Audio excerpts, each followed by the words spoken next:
Hare Krishna. Krishna is the source, the sustainer, and the summit of everything.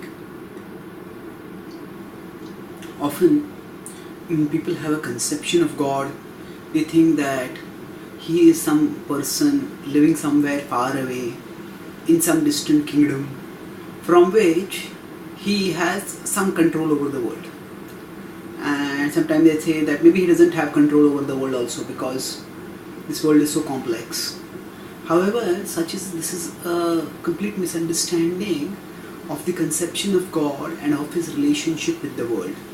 The Bhagavad Gita explains that God's relationship with the world is not of one of some distance or remote control. It's a far more closer and direct relationship. He is the source, the sustainer, and the summit of the world. Let's look at these three things. Source. Source means everything comes from Krishna.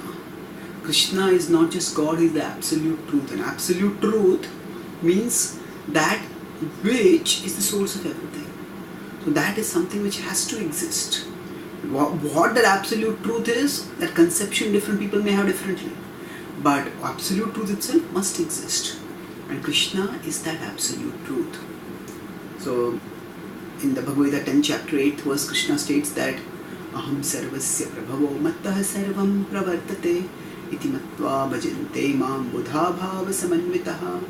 It says Aham sarvasya prabhavo mattah sarvam pravartate. That everything comes from me. Everything is originating from me, he says. And those who are wise know this, they surrender wholeheartedly to me, becoming devoted to me. So God, Krishna, is the source of everything. That is the first level relationship. So a king who may be controlling from a far place some kingdom which has been captured, that king is not the source of that kingdom. But Krishna is not like that. Krishna is the source of the world. Apart from that, He is the sustainer of the world. Science tells us about the laws of nature that operate within this world. And now these laws, where do they come about? How are they sustained? Actually, the laws may be sustaining the world, but who is sustaining the laws? That person who sustains the laws is Krishna. So He is the sustainer of everything.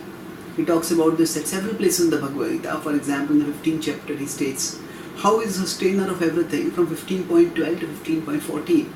One of the examples, he says, Gama vishya bhutani dharayami hamojasa pushnami chaushadhi sarva somo bhutva rasatmakaha gam avishya bhutani.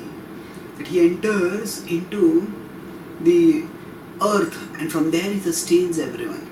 Dharayami aham ojasa. He with His strength sustains everything. And then further, Krishna says, so He is a sustainer. The laws may be there, but the laws are sustained by Him.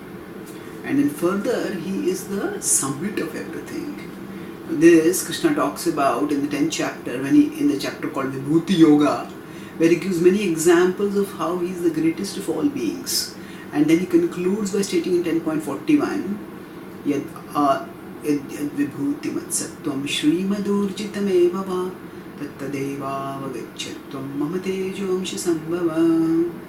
Yad vibhuti matsattvam, whatever is vibhuti mat, whatever is endowed with opulence, shrimad urjitameva va. Krishna gives examples of their opulence. It may be shrimad, very beautiful, urjitam, glorious, splendid. About such things, what about them? Mama tejomsha sambhava. Mama tejomsha, it is a spark of my splendor. In this way, Krishna declares that actually it is He who is the source and summit, sustainer and the summit of everything. When we understand that whatever we are attracted to in this world, its attractiveness is but a spark, and the whole Krishna, His attractiveness is many times more. And when we become attracted to Krishna, then our heart's longing for love attains eternal fulfillment. Thank you. Hare Krishna.